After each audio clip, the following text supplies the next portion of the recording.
Hello everyone, I'm Joel Baird, the General Manager of Missoula Community Access Television, inviting you to Missoula Live, at least it is anyway, on this Monday, October 21st.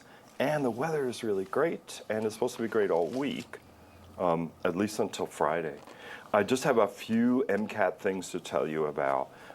MCAT is open to the public. We offer channel time, equipment, and training to anyone in town that wants to make a show. And we're going to have a training and tour. Our usual time for this is the second Wednesday of the month at 5:30 p.m. The training is 90 minutes or longer if you want to ask more questions. In the training, you can see what we have to offer. We have different equipment packages that we check out to people, and typically you can borrow this over the weekend or Tuesday through Friday. There are Canon G10 cameras that you can use at length to record lectures and whatnot. There are also Canon T3i cameras, which are like digital SLR, digital single lens reflex cameras. And those cameras, they only go about 10 minutes, so a lot of people have used them to make more like fictional narratives than a long coverage of a lecture or other event like that. In any event, if you are interested, you can learn more at MCAT.org. Our website gives a pretty good overview of how being a public producer at MCAT works. If you want to get the tour and the training, ask us questions about what we offer in person, you can come down to MCAT on Wednesday. It's November 13th, apparently, at 5:30 p.m. We're located at 500 North Higgins Avenue in the northeast corner of Spruce and Higgins. It's right across from Missoula Textiles, kitty corner from Warden's Market. If you don't know how to get here, 542-6228. And I just wanted to say thank you to Kim Anderson. My co-host is not here today. I've got plenty of guests. Kim worked really hard on the Montana Festival of the Book, which just concluded last weekend, to a record-breaking attendance. Apparently, like Sherman Alexie's lecture reading performance at the Wilma Building stretched the crowds like right around the corner for the first time in a number of years. So anyway, congratulations to Kim. She'll be with me in 2 weeks' time when Missoula Live gets live again on November the 4th. And then finally, I'm going to introduce you to a PSA I made recently with the help of Scott and Josh here at MCAT.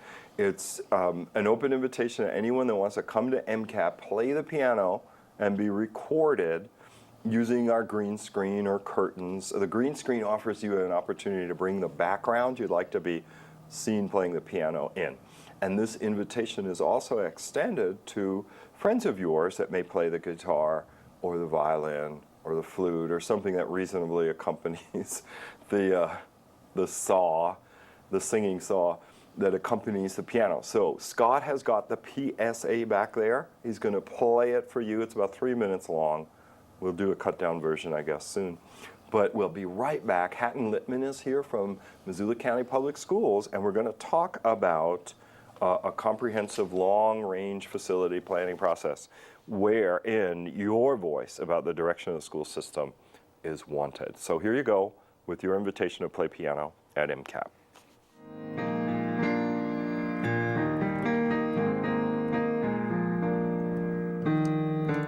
Oh, hello. I'm Joel Baird, the General Manager of Missoula Community Access Television, and I wanted to tell you that we want to start making a new program here at MCAT called Missoula Plays Piano. We just bought this pretty nice piano. It's a Clavinova by Yamaha, and it has 4 piano voices on it. It also has an electric piano sound, a different one, and it has some organs. And it also has a jazz thing. So, if you would like to play this piano, all you have to do is call us and let us know when you want to play the piano, and we'll have someone record you playing the piano for up to an hour. As an addition, we've got a green screen, so that if you want a custom background, let's say you want to be in a jazz club, or you don't like that so much, you want to play the organ part, and you want to be in a nice church. That should work out, I don't know. But you could also use that feature of Missoula Plays Piano. Now, we're looking for people of any quality level skill at all, really. We're hoping you won't be shy. So a condition of coming here, playing your piano, and being able to leave with your own DVD disc with the special green screen background would be that you allow us to take some of the numbers and share it with the rest of the Missoula community. And you're not just limited to playing our piano or organ or what have you. You could also come here with a friend who plays the flute or the guitar or the cello or whatnot. So, in any event, if you would like to participate in the Missoula Plays Piano program, call us at MCAT. The number is 542-6228. Or give us an email at mcat@mcat.org. We could record your show in the afternoon or the evening. If you want to bring in a child that you know or someone in the age of 18, you'd probably have to sign the program contract for them. And if you are under the age of 18, like a teenager, what have you, you can participate, but you need an adult guardian's signature to give a release. So anyway, Missoula, there you have it, an invitation to come to MCAT, downtown Missoula, and play the piano for our show, Missoula Plays Piano. For MCAT, I'm Joel Baird. Thanks for thinking about it, and thanks for passing it along to someone you know who likes to play the piano.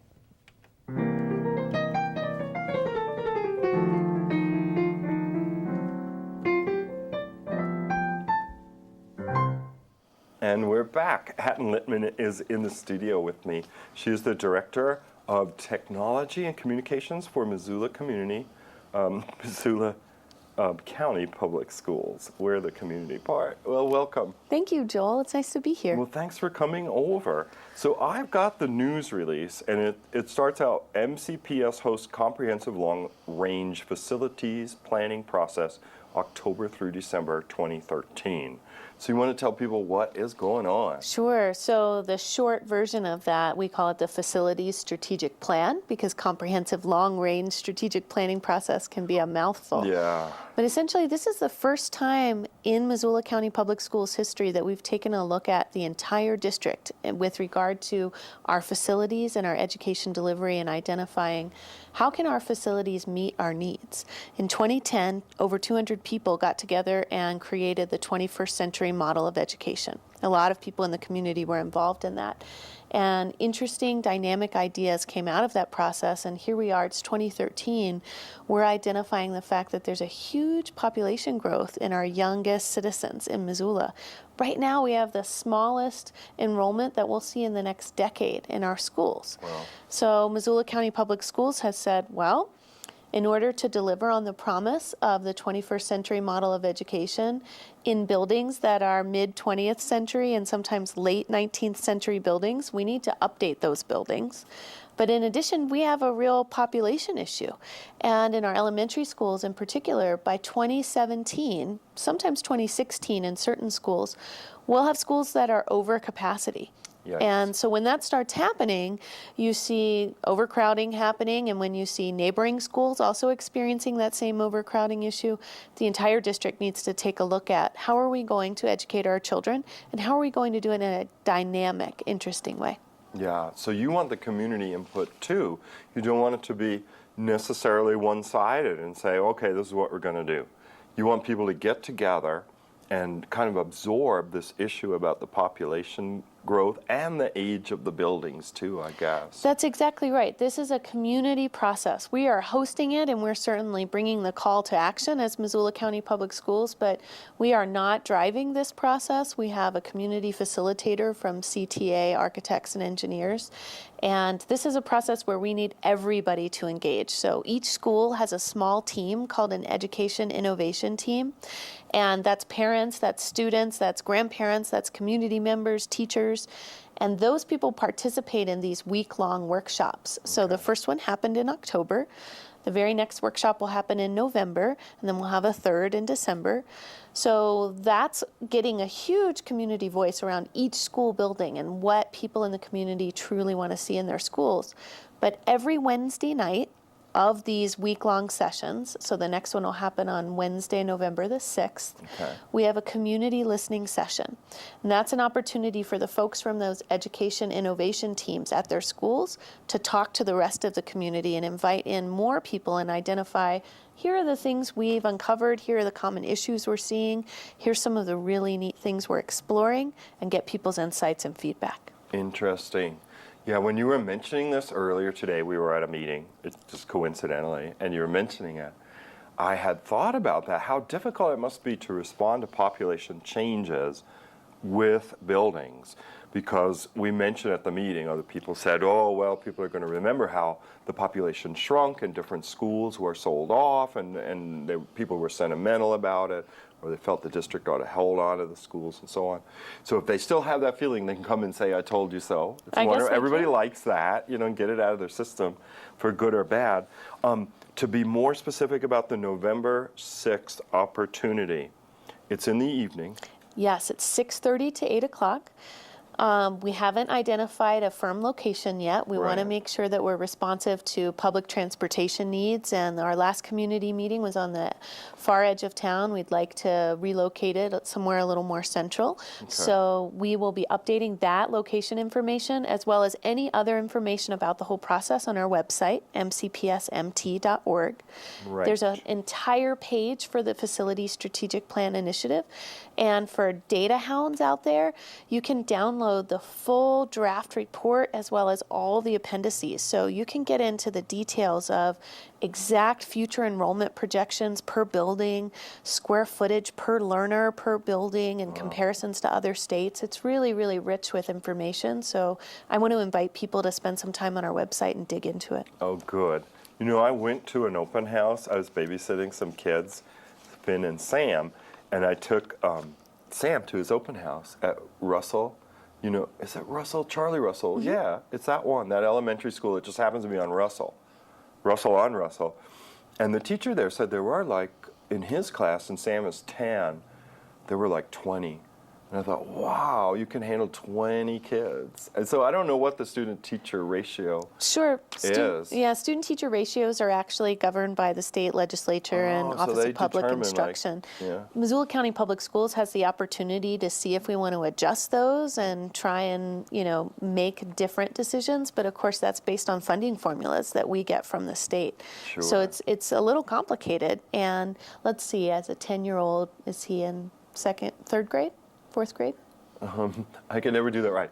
6K, 7, 1, 8, second grade, 9, third grade, 10, they're about probably So it fourth or just fifth. depends on what his birthday is. And so Yeah. then you're at a 28 student per teacher ratio. 28. Yeah. See, I think they said that.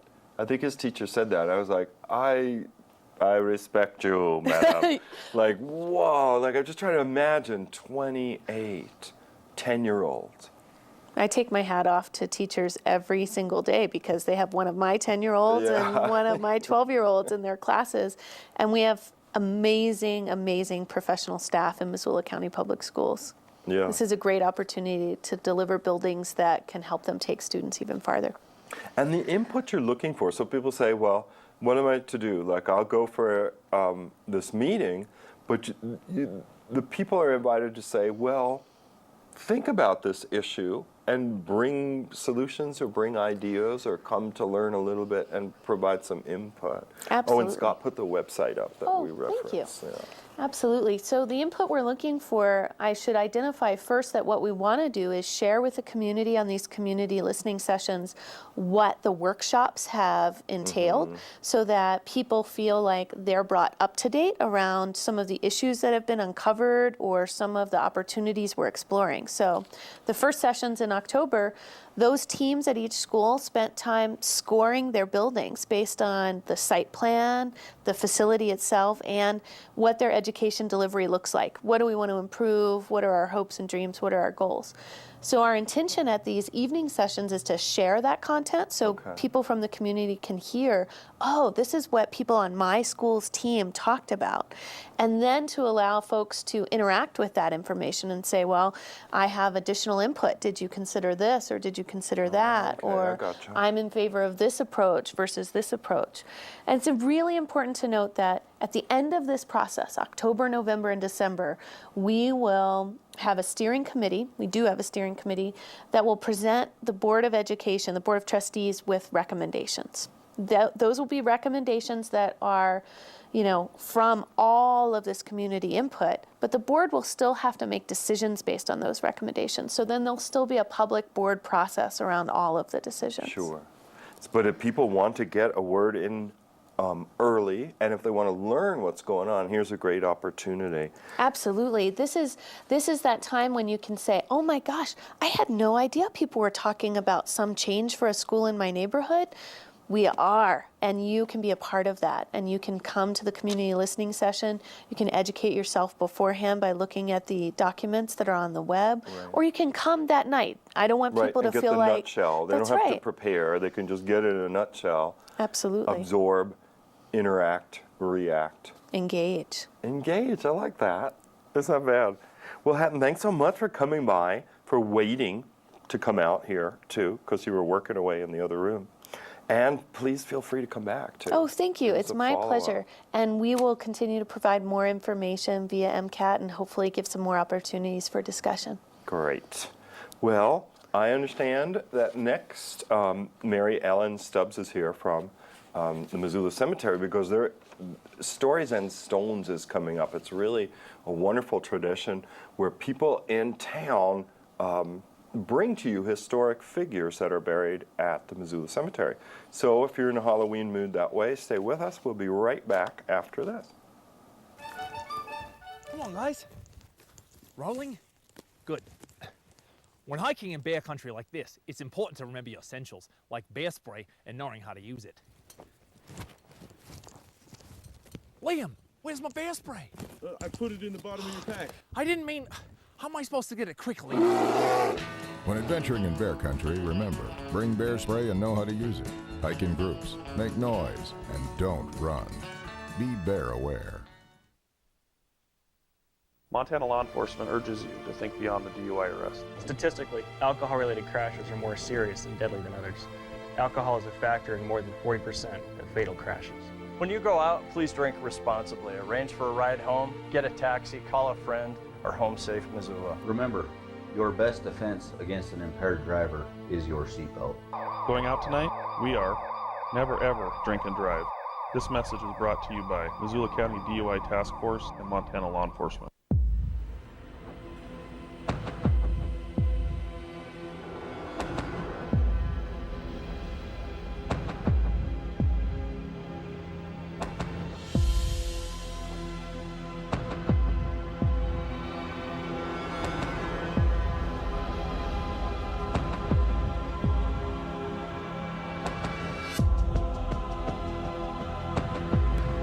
And we're back with Mary Ellen Stubbs and Jennie Pack.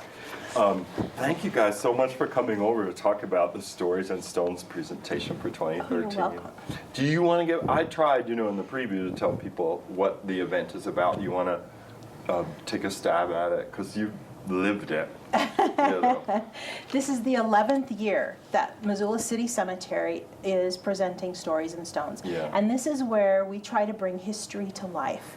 So this year we have 35 presenters. That's great. And they'll be located at various grave sites and reliving, some of them in dress, and they will be telling the life histories of certain individuals who live in the cemetery. Yeah, that's it. I have gone a few times to record with Ron Scholl, and I think these guys put up the website, where you went through a lot of trouble to link the names to the videos, the short Yes. videos that we shot. I think it's amazing. It's not, they're showing on the screen now, they're showing the website, so it would have an individual, and then you could click on the web on that individual, and if there's a video, the video comes up. And there's so many interesting stories that give an idea of what this town, which I guess compared to Eastern and Middle American towns, is not so very old, right? But it gives a wonderful insight on things. I learned so many odd things, like the number of Japanese people buried at the cemetery. Yes. A lot, and I had no idea. They were railroad workers. One Yes. day. See, I don't remember, and that's why we took video. And Jennie, your character is? Sarah Woody, who's the wife of Missoula's first mayor, Frank Woody. Right, good for you. Yeah, I remember it. Frank was the guy's name. Yep. And we have Woody Street downtown. Right. That's And correct. so you're going to tell a bit of Sarah's story. I do. I tell Sarah's story, and I have an hour's worth of material, and I'm only allowed 15 minutes. Oh, that's So this year I'm just going to do a overview of her whole life. But she had a really interesting life. And you brought me this wonderful brochure. The tour is annually held on the last Sunday in October from 12:30 to 3:30. And if today's the 21st, I have a feeling it's coming Sunday. It's coming up this That's it. Sunday. Yeah, Yes. yeah. And you know, I'd like to kind of hit on some of those news stories. Right. We have Gail Morrison, who is an author. She just released a new book. It's called Hog's Exit, and it is about a local man named Jerry Daniels, who was a smoke jumper, then CIA operative. Oh. And he is responsible for bringing the Hmong refugees to this valley. I always tell people that story. That, Yes. that Hmong people were cooperative with the U.S. Army intelligence and were promised a safe haven. And that Missoula was one of the safe havens promised them. Yes, and he's one that orchestrated that. And he That's died a very fascinating. mysterious death. Gail spent the last 10 years researching and writing this book, and she's going to be here to talk about him this year. So that's really exciting. Yeah. Judge Wally Clark. You know, everyone who lives in Missoula They has a remember Judge him. Wally story. Yep. And his son, Josh Clark, will be here to tell his Isn't story. that a kind of sweet and brave thing, you know, for the child to, and like, usually I look in the mirror as I get older and like, I'm looking like my dad, you know? Well, the But he's child is willing now to the do it. undersheriff of Right. Missoula as well. Oh, okay. So The tradition continues. the tradition continues. Andy Smetanka has written the history of the Wilma Theater, and Oh, he good. will be there to talk about all the colorful characters that made up the Oh, I Wilma. really want to see that because I knew Eddie Sharp, you know, and Bob Sias and Bob Rankstrom. Right. So I could go back that far. But, you know, as far as, no, I mean, Edna Wilma and Right. Start. But I remember Bob Rankstrom telling me they had a train car. The three of them had a train car that they could take to New Orleans. So just like having an RV back in the day, where there was Right. passenger rail, just like some people remember the show The Wild Wild West, where the heroes went about in this private train car, and you'd hook it up, and off you went. It was like an RV you didn't have to drive. Right. And I thought, wow, I've never heard of anything The like Dailies had that. Marcus Daly had that. that. Yeah. So that's wonderful. Oh, I'm glad he's doing that. That should be a wonderful presentation. And another new presentation this year is we have so many smaller communities within Missoula as a whole. This year we'll have the Greeks, the Norwegians, and the Jewish communities represented, Oh, I see giving that. their histories of what brought those families to Missoula, those familiar names that we know, and what traditions continue today to bond those various smaller Oh, that's a communities great within idea. Missoula. There will also be a special presentation of a monument dedication from the Garnet Preservation Association. Frank Davey, who actually owned Garnet at the time of his death, was buried as a pauper in our cemetery. No He had kidding. no money. He owned a town and had no Right. money. Isn't that the way of the West? And so the Preservation Association raised funds, and they put a wonderful monument on his grave, and they'll be dedicating that at noon, Oh, that's right really prior great. to our tour. And So- I can attest for the folks at home that it is a really wonderful and fun afternoon. I mean, there is music, there is food, Yes. there's warm beverages. I mean, and I think we're going to have great weather. I was just saying on the Yes. show that here it is, Monday, October 21st. We're promised a stalled high, what do we call it, pressure through the week.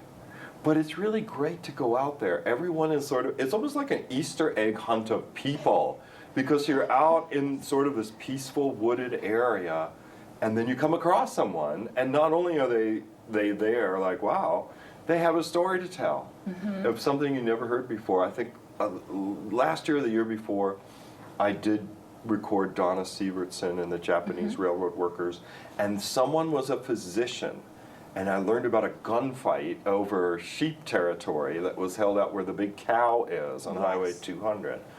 And so, I mean, it puts the town a little more in context. You see your friends and neighbors hanging out. Lots of people go. So it's not an eccentric thing to do, even though it seems a little eccentric, you know, that people are dressing up and so on. There will be a large crowd. With the weather being a nice, crisp fall day, we're expecting a very large crowd. So we always advise people to come early. They'll want to take a look at their guidebook. Yes. And pick and choose the stories that interest them, because There's so there many. is no way they can go see all of them Because on they one have- given day. If they could come at noon and see the Garnett dedication if they would Yes. like, and the program will last to about 3:30. You probably have a little stragglers, you know, the story's not over. But that's the target area. And then people should be prepared to park, you know, a little off-site. I mean, it was so popular that you had the parking, you know, running a little to the east. Yes. And I know some had parked along that road, which they needn't do. They could park just inside to the Right. east. And that road is, what is the name of the road in front of Cemetery. Well, it actually has 4 names. Yeah. But Cemetery Road, right in front of, Yes. runs in front of the cemetery. And there's a map. Well, let's get people a contact point. If they're lost, they can go to the website if they want to know where, you know, where to go, or they can give you a call, 552-6070. Yes. I guess they're telling me I better go because I'm a half hour into the show.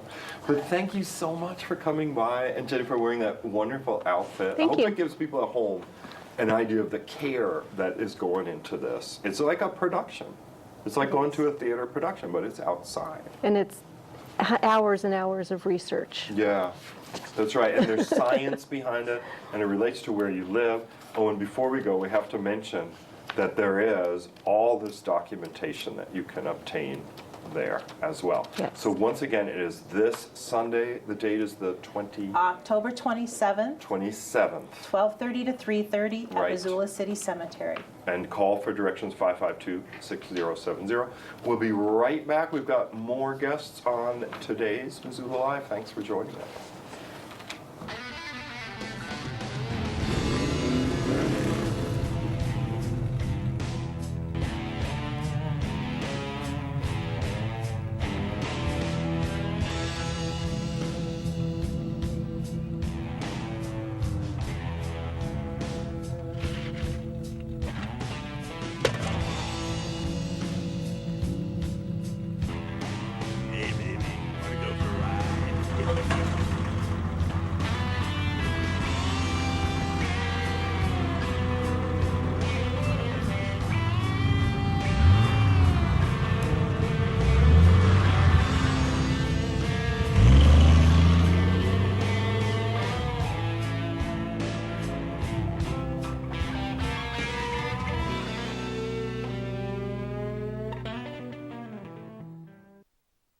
This is Jacob. He makes cereal for his little brother every morning. He also washes the car, but probably should have rolled the windows up. This is Jacob's dad. He left for Afghanistan almost a year ago. Behind every serviceman and woman, there is a family that serves as well. Now it's our turn. Thanks for holding down the fort, Jacob. Let's all join forces and show our thanks. We're back with Lauretta Betts. Instead of I know, I have it right in front of me, but sometimes, you know, because I saw Leslie and I was like, Lauretta, no.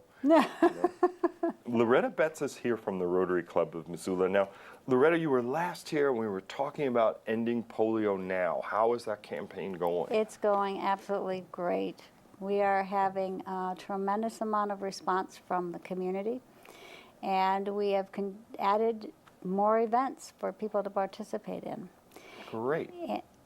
And so we're really pretty excited about where we're heading and the kind of response that we're getting. Right. And the pledge to end polio now, when you were here last, you were mentioning that the disease was almost, I mean, it's so close to being eradicated that there were several countries where there were some instances reported, but success is just around the corner. Right. We are at 99% polio free.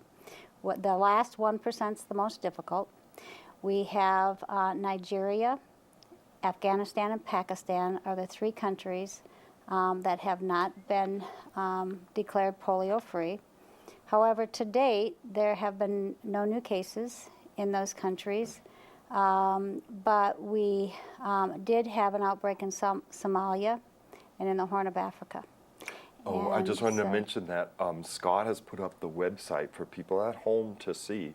If they want to learn more about it, they could go to MissoulaRotary.org. Absolutely. And we have all the information regarding that on there. And is your fundraiser still going on? Are you still looking for people to sign up pledges? Absolutely. And let me tell you about what we have going. We have coming up very soon, we have on November 1st, Jeff Sutton of Sutton West is sponsoring an End Polio campaign for us, and 3 of his artists are going to be giving 50% of their art sales on first night, which is November 1st. Right. It's Asha McDonald, Brian Schweinigan, and Dave Mahalik.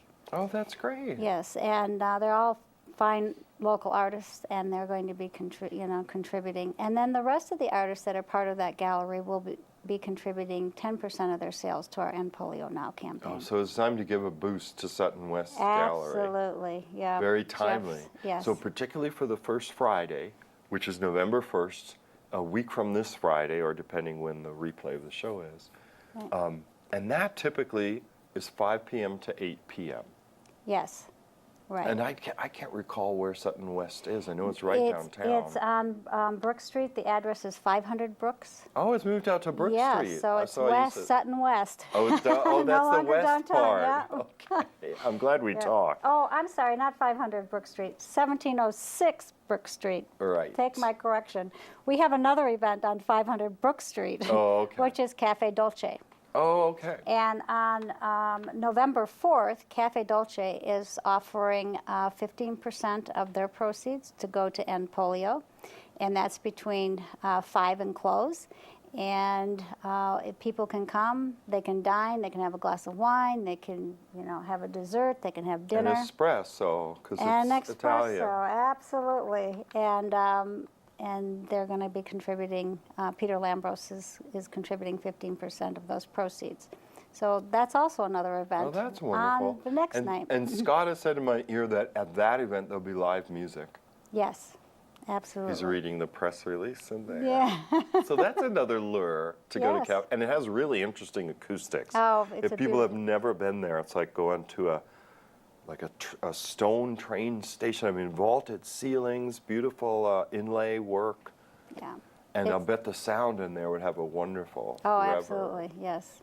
It's a beautiful place. So we're pretty excited about Yeah, that. so you've got 2 really good fundraisers coming up. November 1st, Sutton West Gallery. The main artists, they're contributing all of the proceeds? 50% of their Okay, so sales. they get half, Right. 50% of their sales. And then at November 4th, at 500 Brooks, the other being at 1706 Brooks, All right, sorry. is Cafe Dolce Yeah. fundraiser. They're donating 15% of the night's proceeds. And then we have a third one Okay. to share with you. And that is on November 12th. Montgomery Distillery is doing a Sippin' in Style. And it's a Okay. fashion show. And Oh, no obviously to enjoy what Montgomery Distillery serves. It seems to be vodka. I didn't know. Yeah. I went in the first time last Friday, and of course I was shocked when they said, "Oh, we stopped serving at 8," because it's a distillery. It's not a bar. Right, exactly. So it's Laurel Creek and Montgomery Distillery that are hosting this event Okay. for us for End Polio, and all the That's proceeds will wonderful. go So to Laurel End Creek is Polio. putting together the fashion Yeah, show. mhm. Oh, that's really So, nice of them. Yeah. So you guys have a lot of pull and organization. Right, and it's wonderful to see how the community has come on board. And if anyone is interested either in these events or just interested in donating to End Polio Now campaign, they can go to MissoulaRotary.org. And there is a link that can purchase tickets for the style show or donate to End Polio. All the information is right there on our website. Great. Lauretta, thank you so Yeah. much for coming by again. Well- And you've really been working. Remember, I saw you last. You were at this show, and then you went over to City Council to give Yes. a presentation. Yes, and that went very well. Yeah. Very nice. Hmm. And so I think you're going to get to the end of this really noble goal of ending polio now. Absolutely.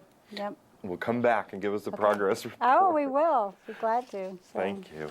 And stay where you are. Dean Peterson is here, and he's going to talk about a chorale concert right after this.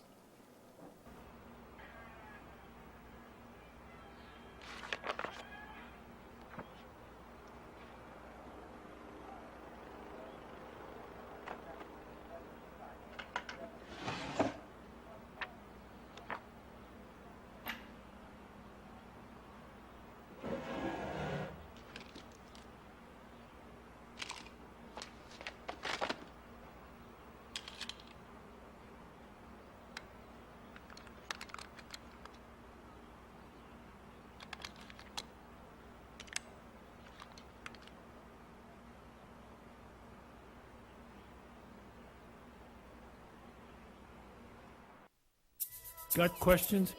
Have you ever wondered where you can find out about resources that connect people with important community services and a broad range of information?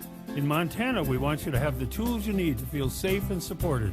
211 is a free, easy-to-remember phone number and website that will help you and your family get the answers you're looking for. Dial 211 or visit montana211.org to access the information you need. Get connected. Get answers. My daughter Ellen and Nora and We're back. Dean Peterson is here, and he is going to talk about Missoula Symphony Chorale returning to center stage. Now, the press release says annual opportunity to hear a group perform standalone concert. yes. That's great. Yeah. Tell us more. Well, it is. It's always satisfying for the chorale to sing with the orchestra. But it's usually a particular style of music where it's a lengthy piece. So you stay with one composer. For example, last spring we did the Mozart Requiem, which was a little bit over an hour and really an intense, wonderful experience. But it's really also nice for a choral group to be able to sing without being behind the orchestra and to sing on their own. It gives you an opportunity to explore a lot of really interesting music and styles. Types. Hence the standalone part. Right. So would we call that a cappella? Well, we are doing some a cappella, but not entirely. We will be doing a lot of music with piano, some a cappella. We also have Loy Cook, she's the associate concertmaster, is joining us on a couple of pieces on violin. Wonderful. Dorothy Beck Peterson and Diana Bauer will be doing piano four hands on a few of the pieces. And so there's a really nice variety of accompaniment. Gina Lapka is joining us as a soprano soloist. So it's not just choir and it's not just a cappella. Yeah. And this opportunity, folks, it is coming up. It is this Sunday, October 27th. So you have to run over to Stories and Stones. That's right. That's really great. And then that starts at 12:30. You have plenty of time. Run around the cemetery. And then at 3 p.m., Sunday, October 27th, in the Denison Theater on the UN campus, which is just at the end of that street. Connell Street runs right into it. Because people get confused, it's only been the Denison Theater for 4 years. It's going to take 20, and then they're going to rename it something else. Yeah. But you knew it as the University Theater, old viewer like myself. But if you recall, oh great, Scott has put up the website. It says buy tickets now. Is it pricey? It's not pricey. Okay. It's $15 general admission. That's great. And then $10 for seniors, that's 62 and up, and for students. So it's a pretty reasonable price. It really is. For Yes. that number of people coming together for live music, that's a pretty reasonable price. I went to a play at the Dance Collective. It was just a one-person show. Right. It was $15. Yeah. So there you go. Times have changed. And this time you get to hear 90 people. Yeah, 90 people after take all. the stage. That's really wonderful. In the press release, I'm going to draw you out a little bit on it. Sure. Modern Masters theme consists of 12 pieces, all by composers of the new millennium. Right. Meaning post-2000? Right. Okay. Yes. I was so often when you conduct a choir, there's members of your choir who say, would we be able to sometimes sing this by that composer? Or do you think we could do some works by, for example, Eric Whitacre? He's a Grammy-winning composer right now, very hot, very well known. Yeah. And so I've been getting all these requests, and in coming up with a theme for this particular concert, I thought, well, why not do, instead of going back to the classics this time, why not do the real modern classics? The real important composers of our era now, so post-2000. Of all of the composers that we are singing, only one has passed away. Moses Hogan, unfortunately, passed away of a stroke around 2003. Yeah. But everyone else is alive and well and composing.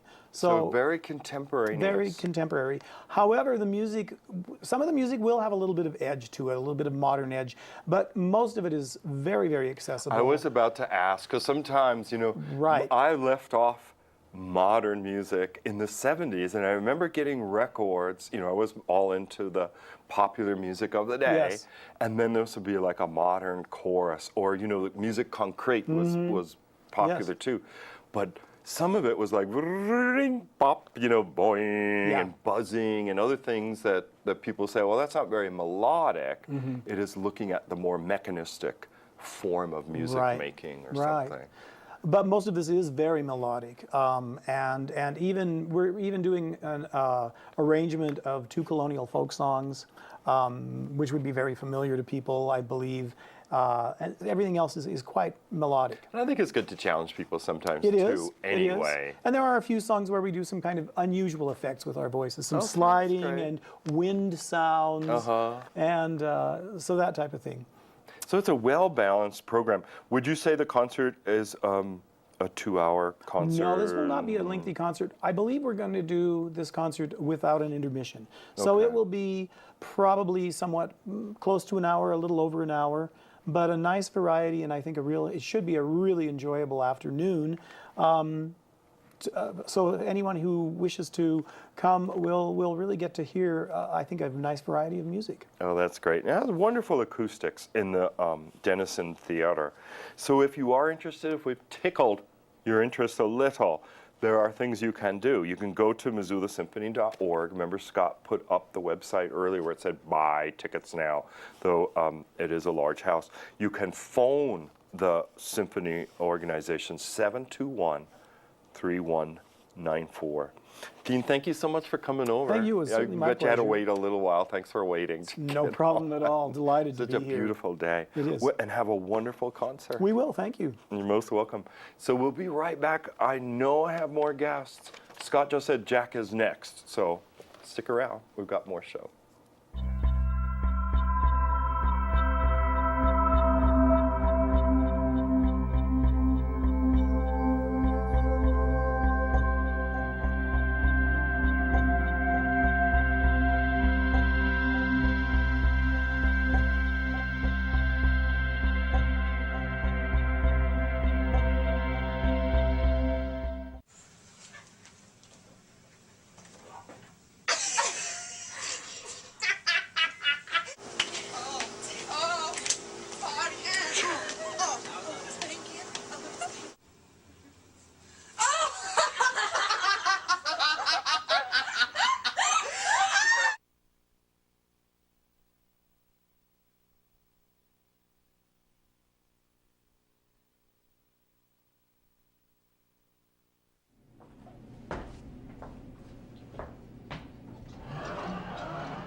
And we're back with Jack Shiftlet of the National Association for the Mentally Ill. Thank you for coming over, Jack. You're welcome, Joel. Thanks for letting me come over. I am familiar with N.A.M.I. There used to be a wonderful calendar made locally, you know, by N.A.M.I. Peter Fletcher. Not Peter Fletcher. Well, it'll come to me as we talk. Peter Karinsky, possibly. Thank you. You're welcome. Peter Karinsky. Because Peter lives right around the corner from me, so I see him all the time when I go to the grocery store. He's a tremendous artist. He's an amazing artist. Yeah. So This is the Missoula chapter of the national organization, right? Correct, correct. N.A.M.I is a nationwide organization, and it's got chapters in, I think, every state at this point. Right. The N.A.M.I state chapter is located in Helena, and then there are affiliates around the state, including here in Missoula. And I know here in Missoula, we've been in operation since 1982, which was long before I came to Missoula, but... That's a year before I came to Missoula. Okay, so 30 years. It's been going on 30 years. And it really has to. Could you explain to people some of the activities of N.A.M.I, some of the goals of the organization? Right. The primary goal of N.A.M.I is to reduce stigma around the issue of mental illness, to educate people about the reality of mental illness, about the possibility for recovery, just to provide information. They have a number of education programs. And N.A.M.I also, both at the national and state level, does some lobbying and advocating for legislation and for funding for mental health centers and drop-in centers and things that benefit the mentally ill. Yeah, and I think anyone watching it could just do like an inventory of their brain, and then they'd be like, oh, I recognize I've got like these weird vibes about mental illness, because they just all do. Like, oh, that person was really weird or whatever. Like, the people check in themselves, like, this is about the size of acceptable human behavior, you know, if it's left to us in our worst and weakest ways. Everybody fits in a thing like this big, and then anything out of it is weird and foreign. I have a friend in N.A.M.I who uses the term normalocracy to describe that box that we're all supposed to fit in. And she says that her whole life has been a struggle against the normalocracy. She doesn't want to fit into that box, but at the same time, you know, she needs her medications in order to function and so forth. Right. I know it is really tough. You know, I started to get panic attacks, just in general in restaurants and particularly for airplanes. And I found a really good therapist right in this building, but I would go in sneakily. Like, I could see it for myself. I'm like, oh, I'm going to get some therapy, but it had that stigma to it. You know, I could recognize it so clearly. And it's hard to explain why that stigma persists, Joel. There's been a lot of education about it, about mental illness. And it affects so many people. So many people have, if not an illness themselves, they've got somebody in their family who's been afflicted by mental illness, or a friend, or someone that they work with. And as there's greater recognition of that, we're hoping that the stigma will begin to lessen, but it's still hard to overcome. Yeah. Now, is there a specific event coming up? Yes, there is. I thought there was a reason you called. Thank you for asking. The Montana State Conference on Mental Illness is coming up later this week, beginning Wednesday. It's being held here in Missoula at the Holiday Inn downtown. Wednesday's mostly just for registration, and there's an art show that we do every year. People contribute their various artwork, and then there are judges and prizes are awarded and so forth. So that takes place Wednesday evening. They're also screening the film Silver Linings Playbook. Oh, that's a great movie. It is. It is. Bradley Cooper's terrific. And Robert De Niro. So.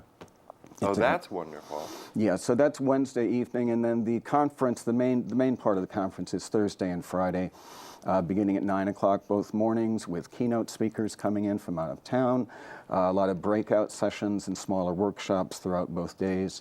9 to 5 on Thursday, 9 to 3, I think, on Friday. Scott's put a thing on the screen from the web. Montana Conference on Mental Illness coming to Missoula. Okay. Is that from the N.A.M.I website? It's small, I can't really tell. Indeed. Oh, it is? It probably Good. Is. It and probably is is. it, do you know the address? Because I just can't read it. I don't have the address, but again, it's the Holiday Inn downtown. It's located pretty much behind the library. I was thinking of the web address. Oh, the web address. Oh, I'm sorry. The web address up there.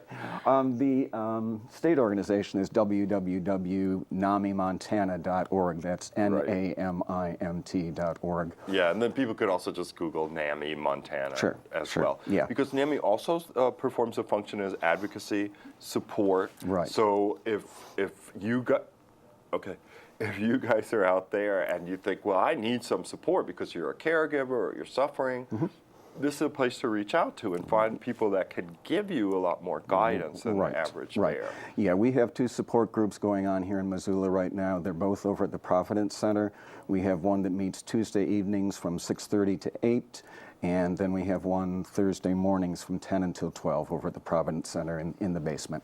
And again, those have been going on for a long time, and they're open to anyone who wants to attend. If you have a mental illness yourself, or if you know someone or someone in your family, they are great for providing support and information and directing you to community resources. All right, Jack, I hate to give you the bum's rush, but I guess I'm like now, as usual, I'm running out of time near the end of my show. And their book sales for Fort Missoula. That's fine. I hope we got any important thank information. you for coming and waiting to get on. And, you know, if in the future you have anything you want to share, please come back. Okay. And please come back to our show. We'll be right back with Coby Johnson. He's going to be here to talk about a used book sale benefit for the Historical Museum at Fort Missoula. We'll be right back. Are you interested in pursuing a job in television and need experience, or are you interested in picking up a new skill? Missoula Community Access Television is a place for you. MCAT can get you trained and ready so you can hit the ground running in television. Call us at 542-6228 or email us at mcat.org.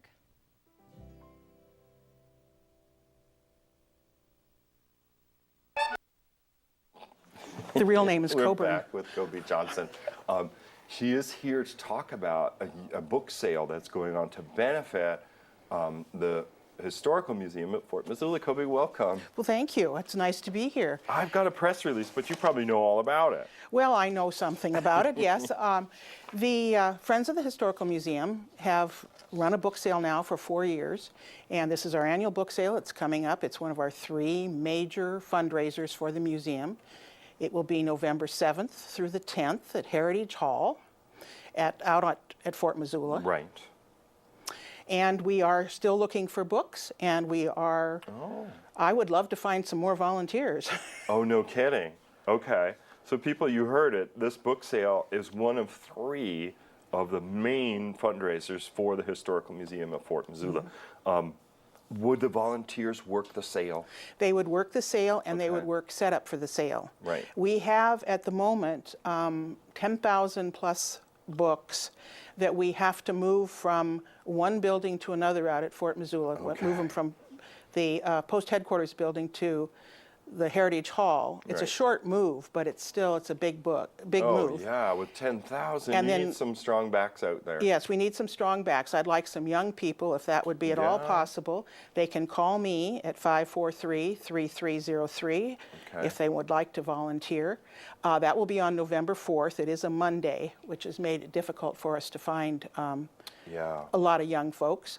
The proceeds from the sale go to support programs, our educational programs in particular.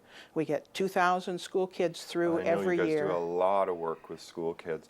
Well, I think Big Sky Kids needs to just cross over South Avenue and come help us. That would be really nice. If you guys are watching, or if you've got a child who's at Big Sky High School, send them over to Fort Missoula.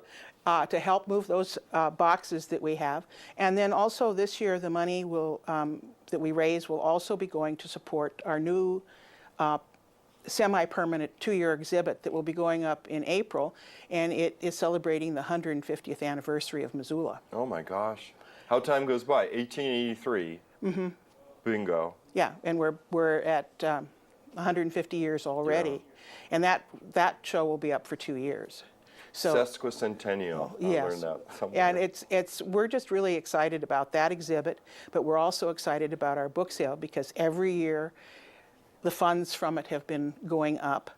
And so if people have books that they would like to donate to the sale, they can take them to the main museum building, or they can call me, or they can call the museum, and we can arrange for transport of them if they have a large collection. Right. They're not going to run an errand for one box. No, but if they have, 6, 8, or if they are elderly and would like to get rid of them, we'll move them for them. Well, that is sweet of you. I guess I better rush along. I'm so sorry. Thank you for waiting. I'll just repeat to the folks watching. The sale, it opens Thursday, November 7th from noon to 5. Friday and Saturday, the sale hours are 10 to 5. This is at the Heritage Building out at Fort Missoula. And then a bag sale, as there often are, will be held on Sunday, November 10th from 11 to 2, where you get tremendous bargains. If you need more information, 728-3476. But for Coby's number, 543-3303 if you'd like to volunteer. 543-3303 to volunteer. So we have one more guest. I'm sorry to give Coby the bum's rush. Next time, I guess I'll do my timing better. We'll be right back with our last guest on this Missoula Live. Stay with us. Okay, so we drowned the fire, stirred it, drowned it again, and now just feel if it's cold. Yeah. Cool.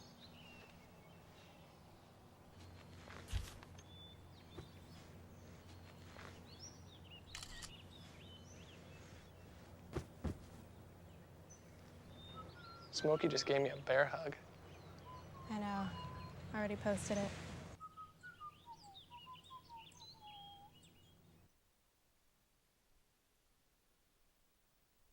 Back there. Yeah. Okay, I'm back with Bob Clark. He's here representing the Sierra Club. Bob, welcome. Thank you. I'm sorry you're getting the last 2 minutes. Go. Oh, well, I appreciate being on the show. And we are doing an event here in Missoula. It's a people's hearing on climate action. Right. The EPA has released sort of limits proposals for carbon pollution for power plants, and we think that's a good thing. So they're holding a public hearing somewhere around the country that they haven't announced yet. We know that amazing? We know it won't be in Missoula, so we're holding our own public hearing so that Missoulians and people in western Montana have the opportunity to come out and support the EPA's proposal to reduce carbon pollution, which leads to climate change. And people are invited to come and express their voices. If they don't hear from the people, they assume everything's just great, right? Yes, and it is an official public comment period. So we are in a 60-day comment period. It's part of the public participation process. And I think it's really important that people from Montana let the EPA know that reducing carbon pollution will help address climate change, which is a very serious issue facing us. Oh, yeah. And I know that, from people working around MCAT, MELT, for instance, is Missoula Elders for More Livable Tomorrow, very concerned about coal resources in our coal resource state. Where are they going? How are they being used? How long are those trains going to be that go through town, even on that element? Oh, Scott says we have 2 minutes. I want to make sure people know where to go. Okay, sure. The event is Wednesday, October 23rd. Right. It's in the evening at 7 p.m. It's going to be held at the University of Montana at the UC Theater. So the University Center Theater, it's up there on the 3rd floor. Elevator Elevator, of accessible. course. Yes. So that'll be at 7 p.m. Wednesday, October 23rd. 2 days from now, people. Great opportunity to comment by writing. We'll have opportunity for postcards and letters. We'll also have verbal comments that people can give from the podium. We'll be taping that. We'll have some food and some beverages and a little bit of music. Right. And I always say, for university events after school is over, don't worry about parking. It's not enforced then. So people can drive right, if they have to come by auto and whatnot, they can drive right up to the university center and park without paying a fee or worrying that they're going to get a ticket after class. Very true. Mm-hmm. And you said your boy is going to record. Yes, That's totally cool. He's going to be taping the show or the verbal comment, Right. And then we'll be using that to be able to get that to the EPA as part of their official comment period. And we also want to be able to, have the speakers be heard in other venues as well that are going to take their time to speak at the event. So I'm looking forward to it, and he's an up-and-coming photographer and videographer. Right. So yeah. Bob, thank you so much for waiting to come out and tell people about the event. And feel free to come back any old time, too. I guess we got to go, folks. We've kind of run out of time. So, in closing, I would say, as I often say, if you know of someone or group you want to see them on this program, call us at MCAT. We're always looking for new guests, new information to share with the community. The number here at MCAT is 542-6228. For MCAT, I'm Joel Baird. Thanks for joining us. We'll see you next time.